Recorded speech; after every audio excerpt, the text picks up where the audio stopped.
She's not just making tequila. She's carving her name into its history.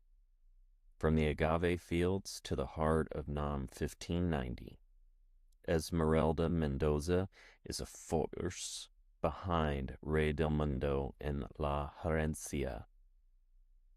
She doesn't chase trends, she crushes them. Every drop is built on grit, tradition, and the kind of bold vision that doesn't ask for permission. This isn't just tequila, it's a statement, and she's the one making it. Marcus Cantu moves like a closer and thinks like a builder. As the muscle and mind behind the Cantu group, he is the guy who turns bold visions into reality, and Rey del Mundo is his latest conquest. On this episode of Tactical Tequila Podcast with your host, Matt Wilson.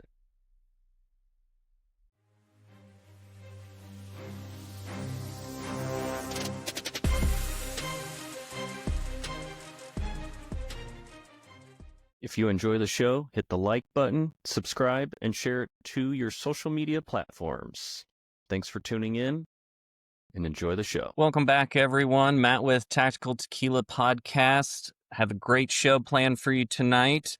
On the show, we have Esmeralda Mendoza and Marcus Cantu of Cantu Group. She's just not making tequila. She's carving her name into history. From the agave fields to the heart of NOM 1590, Esmeralda Mendoza is the force behind Rey del Mundo Tequila and La Herencia. She doesn't chase trends, she crushes them. Every drop is built with grit, tradition, and the kind of bold vision that doesn't ask for permission. This isn't just tequila, it's a statement, and she's making it. Marcus Cantu moves like a closer and he thinks like a builder. As the muscle and mind behind Cantu Group, he's the guy who turns bold visions into reality, and Rey del Mundo is his latest conquest. Esmeralda, Marcus, welcome to the show. Thank you. I appreciate you being on. Thank you for Matt. inviting us. Yeah, what an introduction. Thank you.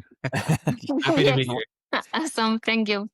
You're welcome. And I first met you guys at Sabor Chicago, and that was the first time that I had ever tried the tequila Rey del Mundo and even Supremacia, which we're going to have an episode in the coming future with you again on that brand. And I'm looking forward to it very much. Just to kind of dive into things. When you step into the distillery floor of NOM 1590, what's the first sight, smell, and sound that reminds you of why you do this, Esmeralda?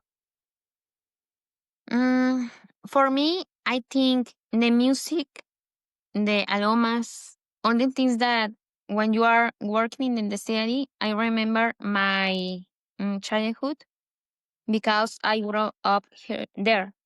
So for me, it's very important. I remember be with my father or the weekends eating there. So for me, I remember that. That's because I have a very respect for the industry and for the distillery and for make the things right, because my father will teach me how we have to do the things and the tequila. So for me, I remember that my childhood. What was it that sparked the vision of Rey del Mundo Tequila that wasn't just making it another tequila? What was it about it that made it legacy worth? Okay. I was 19 years old when I started with this brand. I was working in the distillery and I don't know, remember my father, remember everything, see all the distillery, and I feel like I have to do something for my own.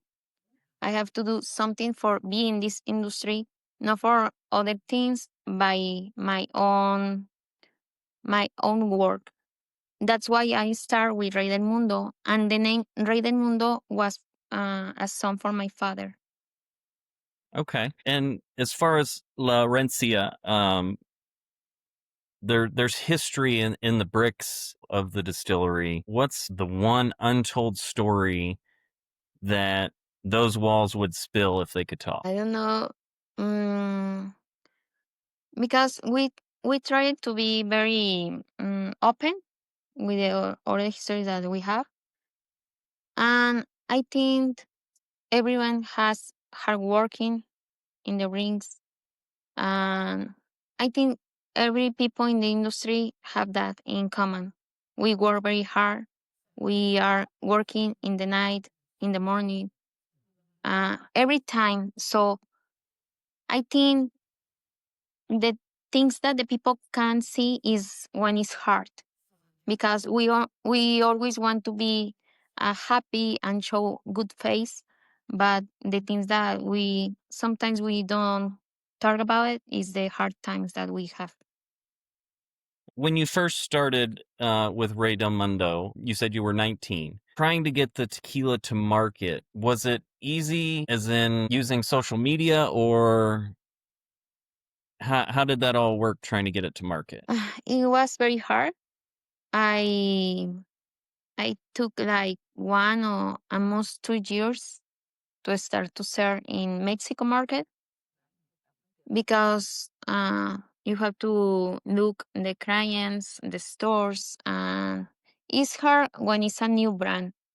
And because a lot of brands here compete with a lot of marketing budget, is more hard to be in the market. But I think when you have a good product and you have all the history that we have, you can get to the clients that you want. Was there anyone during this whole process of you getting the tequila out to market, was there ever anyone that was like a naysayer and they, basically told you, no, this can't happen? Yes, a lot of people tell that, but you can be, uh, you have to believe in yourself and your brand. So a lot of people tell me that, and think about it. I was very young. I was with another brand, new brand. The people tell that. I don't think so. Maybe next time.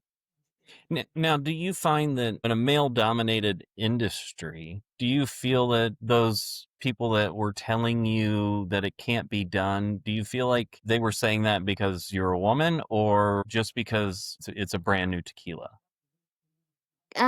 I think so. Kind of, maybe something like that. But it was everything. Very young, woman, new brand. But also in this industry, it's very hard find women's in everything. So some people heard me because of that, and another one didn't want to hear me. So you have to find which person want to be with the team. Yeah, and building a team around you, a good team around you, will definitely make you successful in any industry. Having those people that believe in you, that believe in your product, that's it's just going to make your tequila climb, even higher, and a lot more people are going to start seeing it if they haven't already. And hopefully, after listening to this, they'll go out and buy a bottle because Yes, I really like it, and again, the first time that I tried it was in Chicago, and I enjoyed meeting you guys, and I enjoyed sampling it. thank you. Thank you. We make the tequila with a lot of respect and love, and I see my father in every each bottle. So that's why I want to continue making this brand. Talking about making the tequila, what's one non-negotiable in your tequila making? I think the cooking, because we use stone ovens. I think that is very important, and I don't want, and I don't think to change the way that we cook the agave. If someone tasted Rey del Mundo blind, what's the one note that you would want them feeling and tasting first? In which one, Branco? I'll let you pick the expression. For example, in Branco, it's more like the cook agave, very floral and more fresh. And for the reposado, because we have 6 months in the bar, you can feel more like the wood. And for the añejo, I love the añejo that we have because we use two barrels, the American and the French oak. So you have the best of the both worlds. So you can feel chocolate, you can feel vanilla, and I like I like that because you don't only get one thing, you get all the experience in the tequila. I like that. The distillery has its own rhythm. How do you balance tradition with push for innovation in making your tequila? I think it's very important. No, be always in the think about in the future and how you can improve better things, but don't forget the tradition. Because, for example, in another the series, they forgot what is the tequila and why we made the tequila, and then they go so much for the industry thing, so they forget all the traditions that we have to continue. What would you say one of the toughest decisions that you've ever had to make as far as everything from agave that you have harvested to production? Mm, I think the hardest decision is with the people. When you work with people that you know they need the work, but they they make bad work, or they don't effort the enough. I For me it's very hard to see that and say uh, that I have to change some people. And that goes back to team building. You just have to Yes. find the right fit of people around you that are wanting to see the brand grow and, wanting to make it better, of course. Yes, and I think so. We have to see more in the values of the people.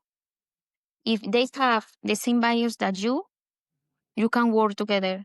That's why I work very good with Cantu group, because we have the same values, family values, uh, honest, hardworking, and I want that from our team. Early on, were there any mistakes that were made in production that ended up shaping the brand for better? Mm, for better, I don't think so. Like mistakes, uh, because the first time that we tried with the two barrels for the reposado and the añejo, um, we don't have enough barrels. We used to Oh, use only American barrels, so we need more tequila reposado añejo. So I asked that use every barrel that we have, and then I was thinking I have two different tequilas, but I need only one. So I decided to combine. It's not a mistake, but I think it was the best decision. that's good. Marcus, this question's for you. When you hear premium tequila, what's the most overused marketing lie that you wish would disappear? That's a good question. A lie. Yeah, I mean, at the end of the day, I think it all comes down to how people market their products. So, I mean, to us, we just try to get people to try it and taste it and tell our story and where it comes from. For a lot of the brands, especially that we associate with or that you see at a lot of these events, I wouldn't say a lot of them lie. I think we all have very unique stories of where they come from, very unique histories. And that's what I really enjoy about this industry is just learning from all the different brands, seeing where they come from. To me, it's such a great industry that I think we all have a similar passion, and connect that way through the spirit. So Esmeralda, back to you. How do you position Rey del Mundo in a market flooded with celebrity brands and other tequilas that are more like just out to get money and not as opposed to doing it for all the right reasons, the people, the heritage and legacy? I think so. Is some market is only for that the kind of brands, but exists a kind of market that are more interesting in the history and the origin tequila. So the people right now is very educated about that. So they ask about the process, they ask about the history, they care about why you make the tequila. So the people, when you talk about your history and why you make it, or the mean that the tequila is for you, uh, some people can get like understand that and feel more close to the brand. So we made that. We made that. We don't have the biggest market budget that we want, but we have true history. We have true love for the tequila and respect for the agave. What would you say the boldest risk that you've taken has been, and how did it pay off? Didn't pay off. It did. Did maybe when you go to another markets, you spend your money, you hope everything goes well, and sometimes it's that way and another no. So I think we have to try and believe and do it. If everything crashed tomorrow and your supply chain collapsed, what would be your first move in survival mode? First move, agave. The more important thing here is the agave, because if you don't have agave, you don't have tequila. So the first thing that we need to have is or the agaveros connect with you.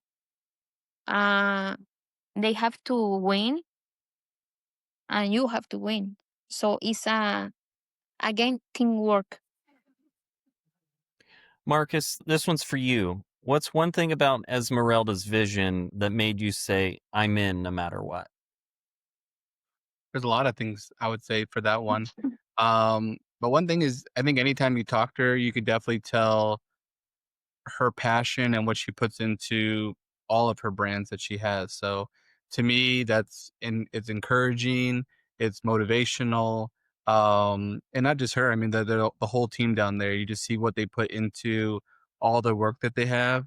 But to me, like she's named everything. The values that we share, all those things. I think just make us such a great team. We work so well together with them, and just knowing their belief behind the spirit, what they put into it, the process that they do there at the distillery, the uniqueness that they have with not only their bottles but the juice inside. To me, she's very innovative in that space, and I think you're going to see a lot of brands. I mean, coming down to blending barrels, coming up with very unique labels that nobody has in the industry with the new Braille labels that are on the bottle. I mean, there's so many things that are so unique that I just think take NOM 1590 to another level. And I think for us, it's just trying to share that as much as possible with the world, so more people learn about them and their brands. And that's on us to educate people. But those are a few things I would name. Okay. And Esmeralda, what does Marcus bring to this brand that you can't manufacture in a bottle? Again, What does Marcus bring to the brand that you can't basically just put in a bottle? a lot of things. Marcus and make They are a very good team. Even in the designs, in the way that the budget, the marketing budget, they extend. I don't know how Marcus made that, We make it but work. yes. And also, I like that they make more things for the brand. For example, when they would haven't tell us anything, they put to um, concursos. Like create our own stuff like for the brand. Ye- Yes. And also, they go to awards and everything because they believe in the brand. So I don't know how to say, but I feel like a family, more like a team, and I like that. I think you can't say it any better than that. You know, Yes, it's family. yes, it's family. We work together. We want the best for both. We Yeah. believe in both. And so We I was saying to we me like that. that's what makes us, I think, very, very unique from a lot of brands that are out there. So, she alluded to a lot of the celebrity brands and brands that have big marketing budgets. To us, we're basically an extension of their family here. So, there's a lot of brands that go down to Mexico, get a brand made for them, and then bring it here. Rey del Mundo are all their brands. I mean, it's a true woman-owned, Mexican-owned brand, and that's something that we highlight in every conversation that we have. Like, I think that's what's unique about them is that it's a true Mexican-owned brand, which there's a few of those out there, but that's something that I think makes us very unique and something that we highlight.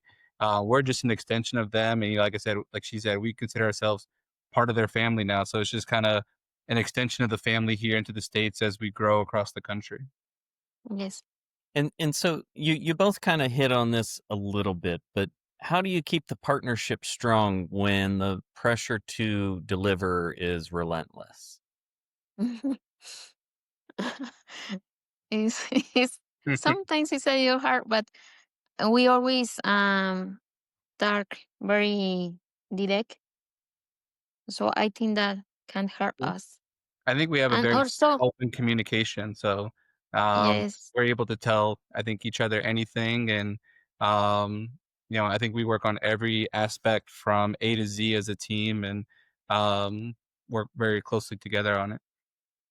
and also something that I think is good for us is uh, if we make a mistake, we can say that sorry, it was my mistake. Sorry, I didn't answer in time, and I think it's dark everything. Hmm. Okay. And talking about what makes you guys strong as a partnership, but what's one of the biggest disagreements that you've had over the brand and how did you guys settle it?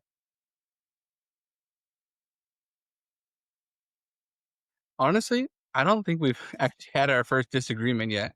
So, No, what do you think? I'll knock on wood. That's a good no, thing. yes, But yeah, I mean, we honestly like sometimes it'll come down to should it be this color or that color. I mean, yes. I would say mostly little things. We've really never had any disagreement whatsoever. So, and I hope that continues. So, Me So but too. tell me how you came to the design of the bottle, the label. In that moment, I was very into the diamonds because I believe that every people is a diamond, but you have to get pressure to bring. That's why you can see diamonds in the bottle. And everything for me has a meaning because it's for my father. Okay. Um, yeah, if and you maybe, I mean, had, I don't know if she wants to show a little bit of some of these things. Like she was mentioning, every little thing that she's put onto it does have a meaning to it, down to the agave where the tequila comes from, to the diamond around the logo. I mean, everything that she's put into there does have a meaning to it. And like she said, a lot of people don't know.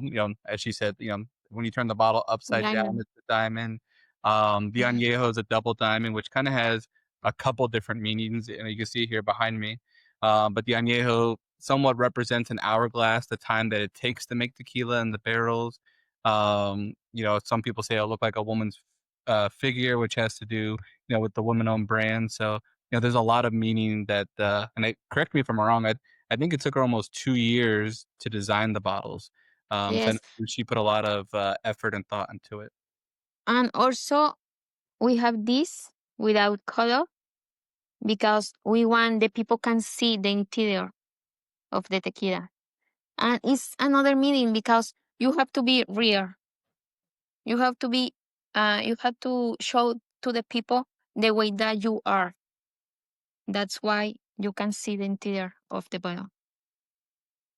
I love that. And I never would have guessed any of those meanings on the añejo bottle, the women's figure, the hourglass, and even the diamonds. And looking at it now and seeing the double diamond, like it's phenomenal what you've done with the bottle.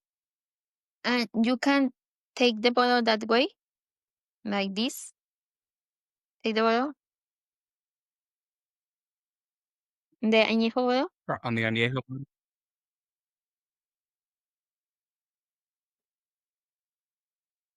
And the way that they keep the diamonds in the middle is the rock Mhm. that support the diamonds.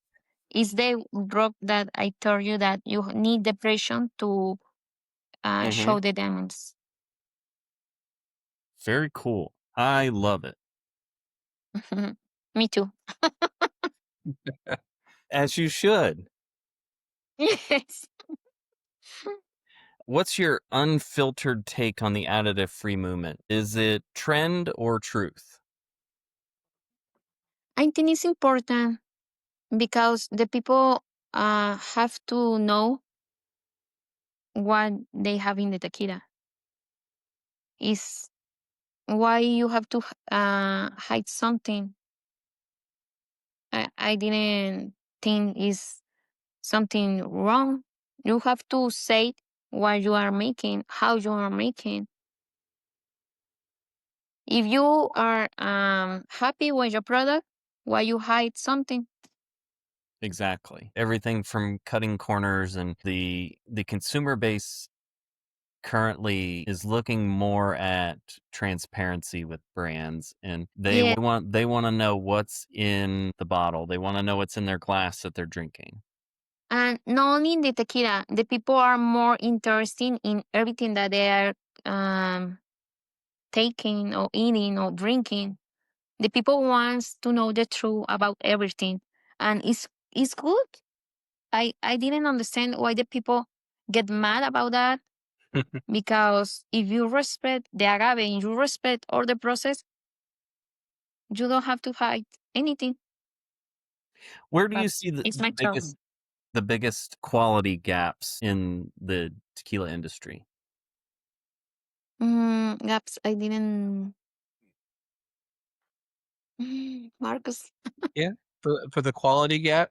I mean, I think kind of what you talked about, transparency, I think is probably a huge one. So, and that's really why we focus a lot on education, because I think we know there are many different markets in the tequila market. So there's your, people that just want to go off in the clubs and spend money on fancy bottles.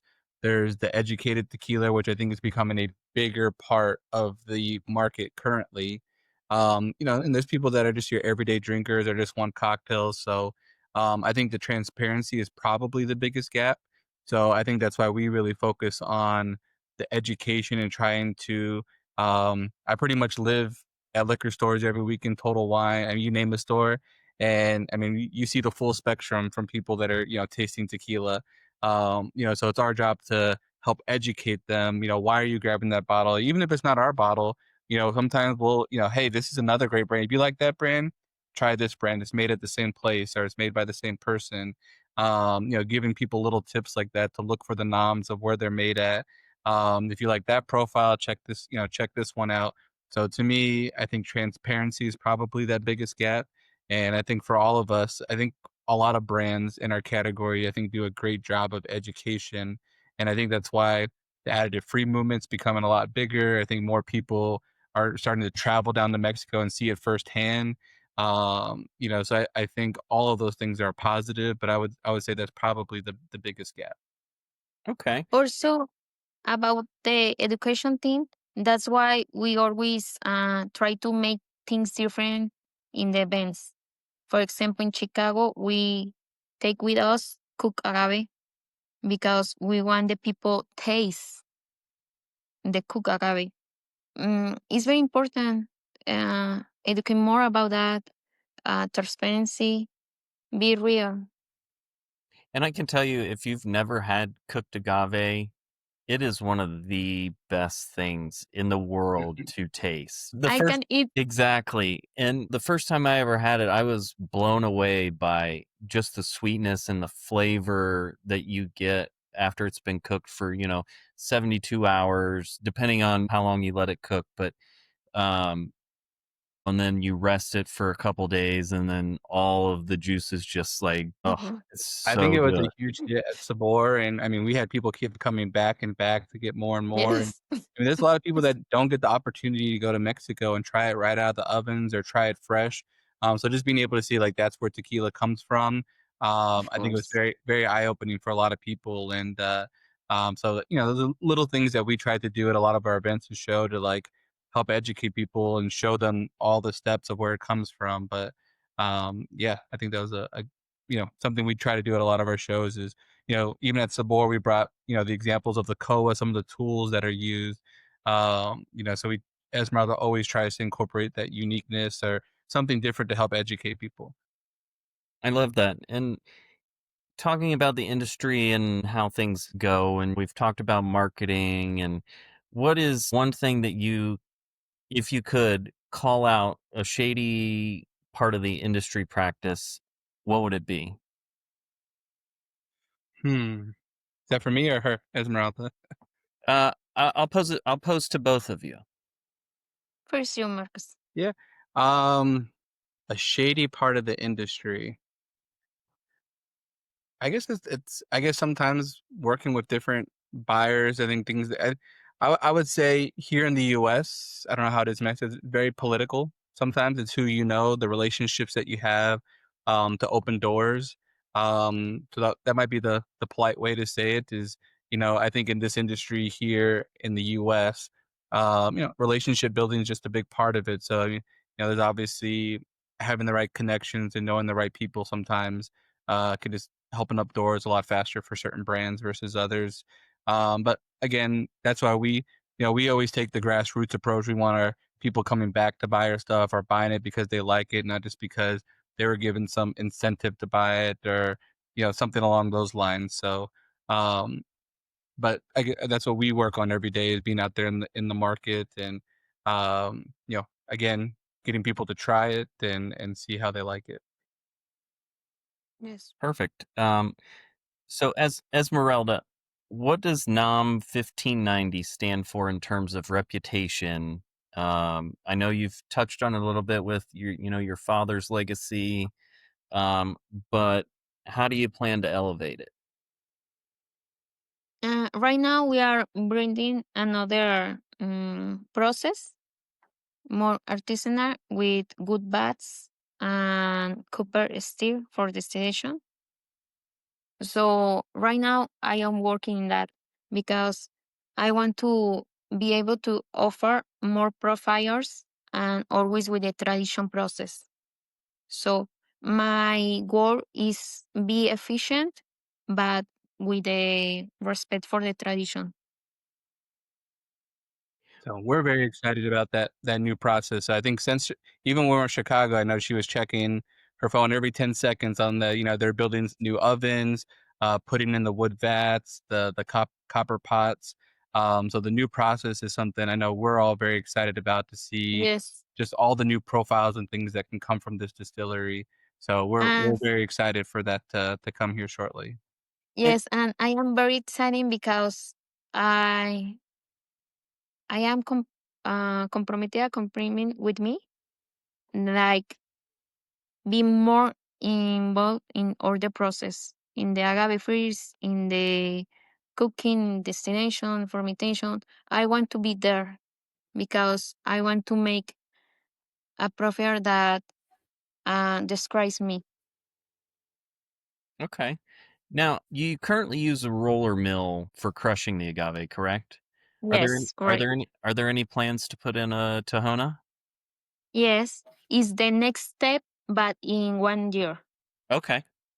I I have will- the area for that, but right now I want to finish everything because it's a lot of work first, and next year the Taona. I I have the Taona already, but So next year, they currently have a beautiful Tahona. The original Tahona is still there, and it's kind of been closed in yes, the museum with their original brick oven that they had at part of the distillery. But yeah, I think she's going to incorporate it now with where more of the production stuff is here in the future. yes, So Well, I look forward to sampling yes. the hopefully the first batch out of it. Of course, I am planning to do the first batch, uh, the first week of September. Okay. So I will send you samples. Love it. Love it. Yeah. What do you want when talking about legacy and honoring your father, but what do you want your grandchildren to say about the role you played in tequila history?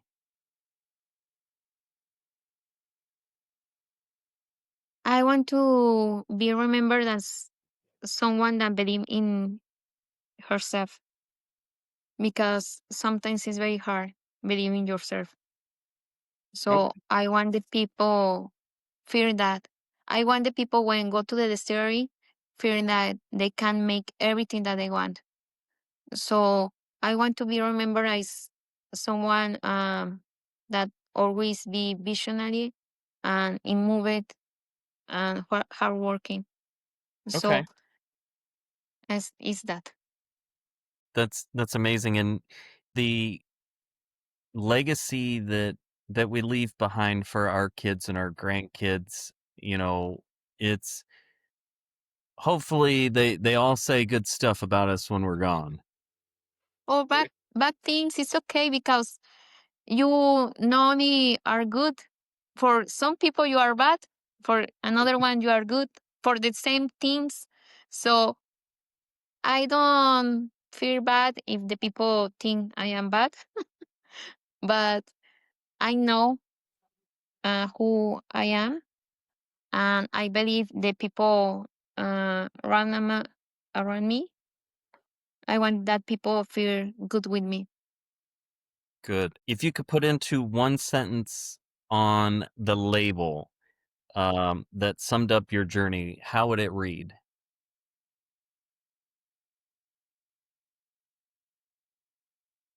I didn't know. mm, you've got good questions. yes, very good questions. um, believer. Okay. I can see that. Yes, Definitely I could see that. yes. That's a good one.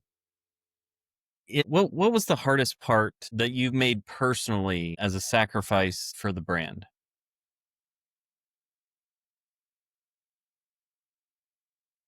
I think something is the time with my daughter because sometimes you have to. For example, today I out on my house in the morning, like 7 a.m. and I continue working right now, and I breakfast and eat in the distillery. Check everything working, and I was like, so the time that you don't spend with your family because you are working. And when I was little, I see my father in the same way that I see myself right now. And in that moment, I was like, "Oh, my father, I think so. He doesn't love me." And today, I hope my daughter know that everything that I am working right now is for her.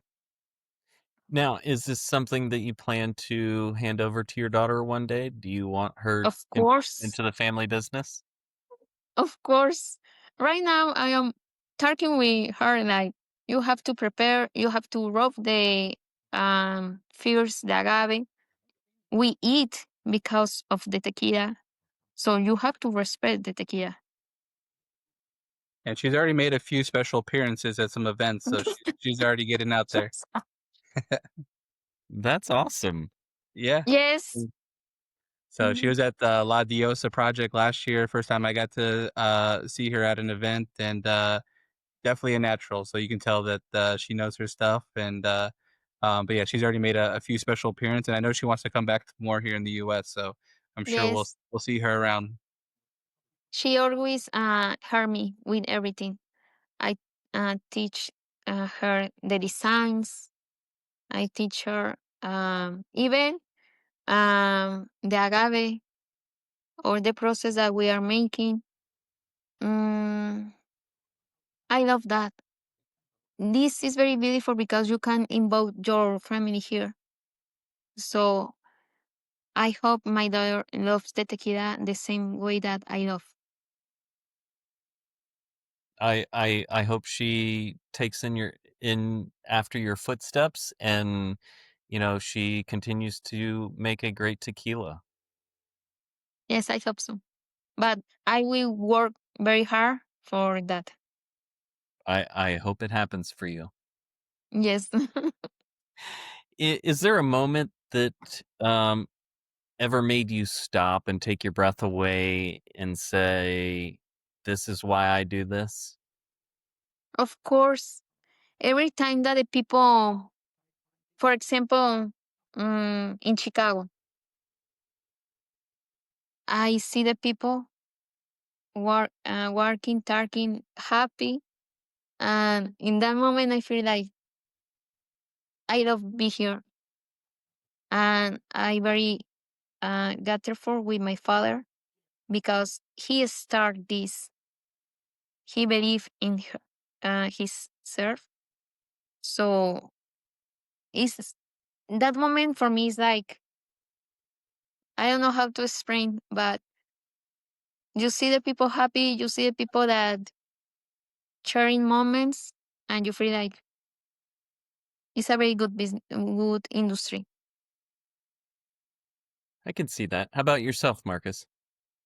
I would say the same. I mean, I can only imagine the same feelings magnified for her. But I mean, yeah, I mean, going out and doing all these events and seeing such the positive feedback from people enjoying themselves, them loving the bottle, or even just as when it's myself, like going into a random store and seeing your product on the shelf up there with Yes. lots of other brands. It's it's a good feeling that you're in there, that you're up there on the shelf. So to me, that's a great feeling. So I'm assuring for the producers or the people that actually make it, I'm sure that feeling's even, magnified, 10 times. So Esmeralda, when you finally pour the last bottle, how do you want people to remember your work?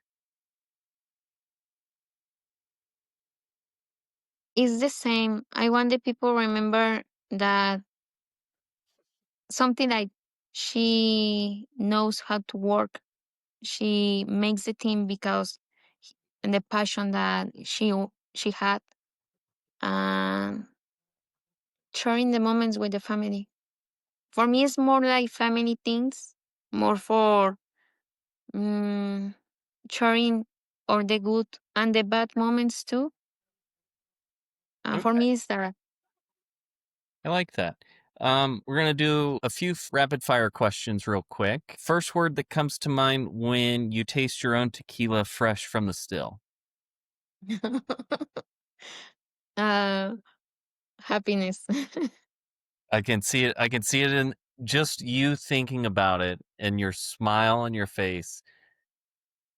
It's just complete joy, and Yes. I love seeing that. That's amazing. Um, what's one rule in tequila making you'd break without regret? I don't understand that. Again, What is what's like a rule that you would break without feeling bad about it in the yeah? tequila? in the tequila. Right now, it's not a rule, but I don't feel bad about breaking rules about the tequila. So if the people say, you have to use additives and don't turn, I can break that rule. If you lost everything tomorrow, what's the first move you'd make to rebuild? Again, agave. Okay. The most underrated weapon in your business arsenal: person, process, or product? Process. Because if you have a good process, you can make a good brand. Okay.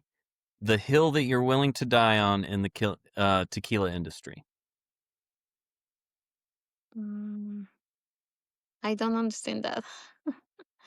Like, what is something that you would, I guess, more or less take to your grave, and that you would just be like, I'm willing to sacrifice everything in order to make this great tequila?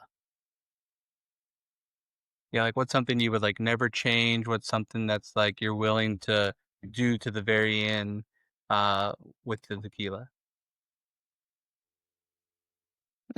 Again, the process. I didn't. I don't want to change my process right now. For example, the diffusor and everything of that is something that I don't want.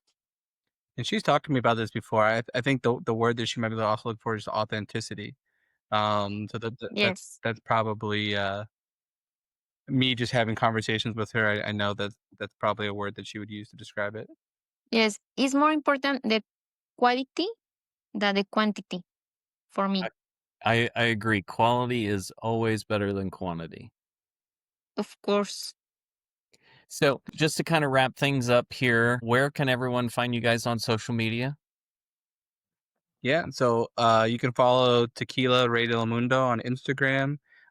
We do have our own US versions of the brands that will be coming out shortly. In the meantime, we do have our import handle, which is Cantu Group.